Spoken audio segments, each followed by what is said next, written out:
دوستو، آج کی اس ویڈیو میں بات کرنے والے ہیں اللہ کی قدرت کے کرشمے کے بارے میں، جس کو سن کر یقیناً آپ کا ایمان تازہ ہو جائے گا اور آپ کا دل بھی خوش ہو جائے گا۔ اس سے پہلے آپ مسلمان ہیں تو اس چینل کو سبسکرائب ضرور کر لیجئے گا اور اس ویڈیو کو لائک کر کے کمنٹ میں سبحان اللہ ضرور لکھیے گا۔ جی ہاں دوستو، ہم بات کرنے والے ہیں روس کے مسلمانوں کے بارے میں اور آپ کو بتانے والے ہیں کہ کس طرح سے روس کی حکومت نے مسلمانوں پر ظلم کیا، کس طرح سے مسلمانوں کو مٹانا چاہا، مگر اللہ کی قدرت سے ایسا کیا ہوا جس سے جتنا روس کی حکومت نے مسلمانوں پر ظلم کیا اتنی ہی زیادہ روس میں مسلمانوں کی تعداد بڑھتی گئی۔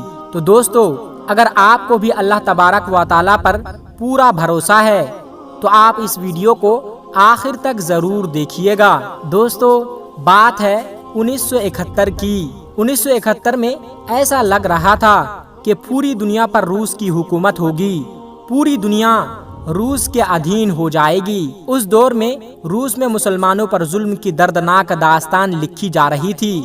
قرآن پاک اور مسجد کو لگاتار تہس نہس کیا جا رہا تھا، خدا کا نام لینا بھی جرم ثابت قرار دیا جا رہا تھا، مدرسے بند کر دیے گئے تھے، پہلے سے بنی مسجدوں کو تباہ و برباد کر دیا گیا یا پھر ان کو ڈانس بار یا دفتر کی شکل دے دی گئی تھی۔ دوستو، 1970 سے پہلے روس میں 15,000 مسجدیں تھیں، مگر اس دور میں وہاں کی حکومت اسلام اور اسلام کے ماننے والوں کو لگاتار ختم کرتے رہے۔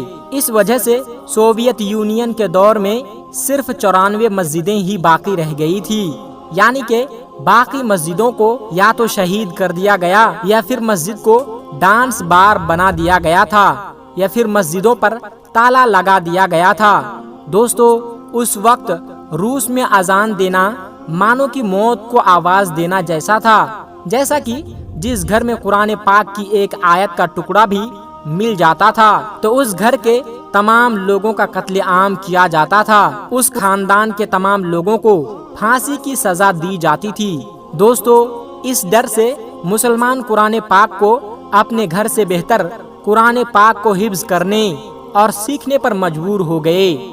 عورتوں کی عزت لوٹی گئی، لوگوں کو زبردستی عیسائی بنا دیا گیا، اصل مسلم پہچان ختم کرنے اور آبادی کا پرسنٹیج تبدیل کرنے کے لیے ان کی جگہ پر رشین لوگوں کو دوسرے علاقوں سے بلایا گیا، دوسری علاقوں سے بلا کر آباد کیا جانے لگا۔ ہر مسلم کو مسلم ہوتے ہوئے بھی جان بچانے کے لیے اپنی پہچان چھپانی پڑتی تھی۔ تو کیا آپ سوچ رہے ہوں گے کہ اتنے ظلم کے بعد روس سے اسلام اور اسلام کے ماننے والے ختم ہو گئے ہوں گے؟ تو ہم آپ کو بتا دیں کہ اتنا ظلم سہنے کے بعد شاید ہی دنیا میں کوئی دوسری قوم ہوگی جو دوبارہ کھڑی ہو سکے، لیکن کہا جاتا ہے کہ اسلام وہ پودا ہے جس کو جتنا کاٹو گے وہ اتنا ہی پھولتا اور پھلتا جائے گا، وہ اتنا ہی زیادہ ہرا ہوگا۔ اور آج اسی بات کا گواہ روس کی بڑی بڑی اور خوبصورت مسجدیں دے رہی ہے۔ اور دوستو، آج روس میں مسجدوں کی خوبصورتی بتا رہی ہے کہ روس نے بھی یہ مان لیا ہے کہ اسلام کو ختم کر کے نہیں بلکہ اسلام کو گلے لگا کر ہی ترقی کو آگے بڑھایا جا سکتا ہے۔ دوستو، جو روس کبھی اسلام کو پوری طرح سے ختم کرنا چاہتا تھا، وہاں پر اللہ تبارک و تعالیٰ کی قدرت اور کرشمے کی وجہ سے روس کی سرزمین پر تقریباً 8,000 مسجدیں آج موجود ہے۔ دوستو، روس کی راجدھانی ماسکو میں دنیا کی 4 خوبصورت مسجدیں ہیں۔ عید کے موقع پر مسجدوں میں نمازیوں کی تعداد 3,20,000 سے زیادہ ہوتی ہے۔ روس کے مفتی کونسل کے ادھیکش سراویل عین الدین کہہ چکے ہیں کہ عید کی نمازوں میں شرکت کرنے والوں کی تعداد ہر سال در سال کے مقابلے میں بڑھتی جا رہی ہے اور آنے والے 15 سال کے بعد روس کی آبادی کا 30% حصہ مسلمانوں کا ہوگا۔ سبحان اللہ۔ اور دوستو، موجودہ سمے میں مسلمان آبادی 2,45,00,000 قریب پہنچ چکی ہے۔ اور دوستو، ہم آپ کو اس کے علاوہ روس کا اور ایک واقعہ بتانے والے ہیں جس کو سن کر آپ یقیناً کمنٹ میں سبحان اللہ ضرور لکھیں گے۔ بے شک قرآن پاک اللہ تبارک و تعالیٰ کی طرف سے انسانوں کی ہدایت کے لیے بھیجا گیا ہے، ایک نایاب تحفہ ہے۔ اور اللہ پاک قرآن پاک میں فرماتا ہے کہ بے شک ہم نے قرآن پاک کو نازل کیا ہے اور ہم ہی اس کی حفاظت کرنے والے ہیں۔ اللہ نے اپنا یہ وعدہ روس میں سچ ثابت کر دیا ہے۔ پیارے دوستو، 1971 کی بات ہے، روس میں کمیونزم کا طوطا بولتا تھا، بلکہ دنیا تو یہ کہہ رہی تھی کہ بس اب پورا ایشیا سرخ ہو جائے گا۔ انہی دنوں ایک شخص ماسکو ٹریننگ کے لیے چلے گئے۔ وہ بتاتے ہیں کہ جمعہ کے دن میرے دوست سے کہا کہ چلو نماز ادا کرنے کی تیاری کرتے ہیں۔ انہوں نے کہا مسجدوں کو گودام بنا دیا گیا ہے اور کچھ مسجدوں کو سیاحوں کی قیام گاہ بنا دیا گیا ہے۔ یہاں شہر میں صرف 2 ہی مسجد ہیں جو کبھی کبھی بند اور کبھی کبھی کھلی ہوتی ہے۔ میں نے کہا کہ آپ مجھے مسجد کا پتہ ہی بتا دیں، میں خود ہی وہاں چلا جاتا ہوں۔ میں جمعہ کی نماز ادا کرنے خود ہی وہاں پر چلا جاتا ہوں۔ ان دوستوں سے پتہ معلوم کر کے وہاں پہنچا تو وہ مسجد بند تھی۔ مسجد کے پڑوس میں ہی ایک بندے کے پاس مسجد کی چابی تھی۔ میں نے اس آدمی کو کہا کہ مسجد کا دروازہ کھول دو، مجھے نماز پڑھنی ہے۔ اس نے کہا دروازہ تو میں کھول دوں گا، لیکن اگر آپ کو کوئی نقصان پہنچتا ہے تو میں ذمہ دار نہیں رہوں گا۔ پیارے دوستو، اس شخص نے مسجد کا دروازہ کھولا تو اندر مسجد کا ماحول بہت ہی خراب تھا۔ میں نے جلدی صفائی کی اور مسجد کی صفائی کرنے کی کوشش کرنے لگا۔ صفائی سے فارغ ہونے کے بعد بلند آواز سے اذان دی اور اذان کی آواز سن کر بوڑھے، بچے، عورت اور جوان سب مسجد کے دروازے پر جمع ہو گئے کہ کون ہے جس نے موت کو آواز دی ہے، لیکن مسجد کے اندر کوئی نہیں آیا کیونکہ میں اکیلا تھا۔ بس ظہر کی نماز ادا کی اور مسجد سے باہر آ گیا۔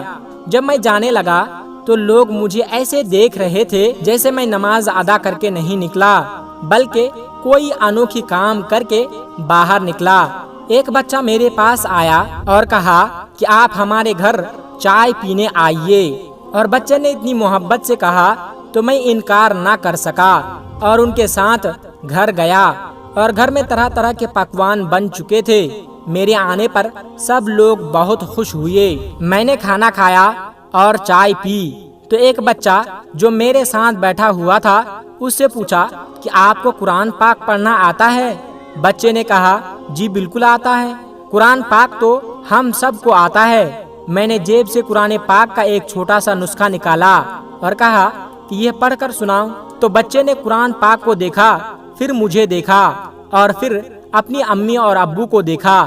تو میں نے سوچا کہ اس کو قرآن پاک پڑھنا نہیں آتا، لیکن اس نے کہا کہ اس کو قرآن پاک پڑھنا بہت اچھی طریقے سے آتا ہے۔ میں نے کہا یہ دیکھ کر پڑھو، تو وہ انگلی رکھی اور تھوڑا سا پڑھنے لگا۔ یہ سن کر وہ بغیر دیکھے ہی قرآن پڑھتا چلا گیا۔ مجھے حیرت کا شدید جھٹکا لگا کہ یہ تو قرآن پاک کو دیکھے بغیر ہی پڑھنے لگا۔ میں نے اس کے والد سے پوچھا کہ معاملہ کیا ہے؟ اس نے مسکرا کر کہا کہ دراصل ہمارے پاس قرآن پاک کی آیت کا ایک بھی ٹکڑا مل جائے تو اس کے تمام خاندان کو پھانسی کی سزا دی جاتی ہے، اسی وجہ سے ہم لوگ گھروں میں قرآن پاک نہیں رکھتے ہیں۔ تو میں نے حیران ہو کر پوچھا کہ اس بچے کو قرآن پاک کس نے سکھایا اور کیسے سیکھا، کیونکہ قرآن پاک تو کسی کے پاس نہیں ہے۔ انہوں نے بتایا کہ ہمارے پاس قرآن کے لیے حافظ ہیں، کوئی درجی ہیں، کوئی دکاندار تو کوئی کسان، تو ہم ان کے پاس اپنے بچوں کو بھیج دیتے ہیں۔ محنت مزدوری کے بہانے وہ ان کو سورہ فاتحہ سے لے کر سورہ ناس تک زبانی قرآن پڑھا دیتے ہیں۔ ایک وقت ایسا بھی آ جاتا ہے کہ وہ حافظ قرآن بن جاتے ہیں۔ کسی کے پاس قرآن کا کوئی نسخہ نہیں ہے، اس لیے ہمارے بچے قرآن کو دیکھ کر نہیں پڑھ سکتے۔ اس وقت گلی محلے میں جتنے بھی بچے دکھائی دے رہے ہیں یہ سب کے سب حافظ قرآن ہے۔ یہی وجہ ہے کہ جب آپ نے اس بچے کے سامنے قرآن پاک رکھا تو اس کو پڑھنا نہیں آ رہا تھا، کیونکہ وہ زندگی میں قرآن پاک کو دیکھ کر کبھی نہیں پڑھا۔ لیکن جب آپ نے آیت سنائی تو وہ قرآن کو پڑھنے لگا تھا۔ اگر آپ اس کو نہ روکتے تو یہ آپ کو تمام قرآن پڑھ کر سنا دیتا۔ تو اس نوجوان نے بتایا کہ میں نے قرآن پاک کے ایک نہیں ہزاروں معجزے دیکھے۔ جب قرآن پر پابندی لگائی گئی تھی اور قرآن کو بین کیا گیا تھا تو اس معاشرے کے ہر بچے، بوڑھے اور مرد اور عورت کے سینوں میں حفظ ہو چکا تھا۔ میں جب باہر نکلا تو کئی بچے دیکھے اور ان سے قرآن سنانے کی فرمائش ظاہر کی تو سب قرآن سنا دیا۔ میں نے اپنے دل میں کہا کہ تم نے قرآن پاک رکھنے پر پابندی تو لگا دی، لیکن جو قرآن سینوں میں محفوظ ہے اس پر تم کبھی پابندی نہیں لگا سکو گے۔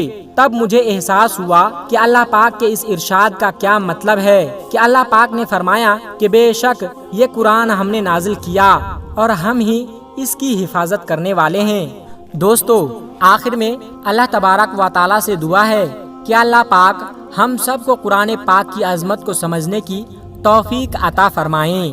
آمین ثم آمین۔ میرے پیارے دوستو، آج کی ویڈیو میں بس اتنا ہی۔ اگر آپ کو یہ ویڈیو ذرا بھی اچھی لگی ہو تو اس ویڈیو کو ایک لائک کر کے ہمارے چینل سبسکرائب ضرور کر لیجئے گا تاکہ ایسے ہی اسلامی اور معلوماتی ویڈیو آپ کو روزانہ کی بنیاد پر ملتی رہے۔ اور ہاں دوستو، ویڈیو کو شیئر کرنا مت بھولیے گا، کیونکہ حدیث پاک میں واضح طور پر یہ بتائی گئی ہے کہ دین اسلام کی باتوں کو دوسروں تک پہنچانا صدقہ جاریہ ہے۔ اس لیے اس ویڈیو کو اپنے کچھ قریبی دوستوں تک پہنچا کر اس نیک کام میں حصہ ضرور لیں، اور آپ کے اس نیک کام سے بہت سارے لوگوں کو اچھی باتیں معلوم ہو جائے گی۔ دوستو، ملتے ہیں پھر ایک نئی ویڈیو کے ساتھ۔ تب تک اپنا اور اپنوں کا بہت زیادہ خیال رکھیے گا۔ خدا حافظ۔ السلام علیکم ورحمۃ اللہ وبرکاتہ۔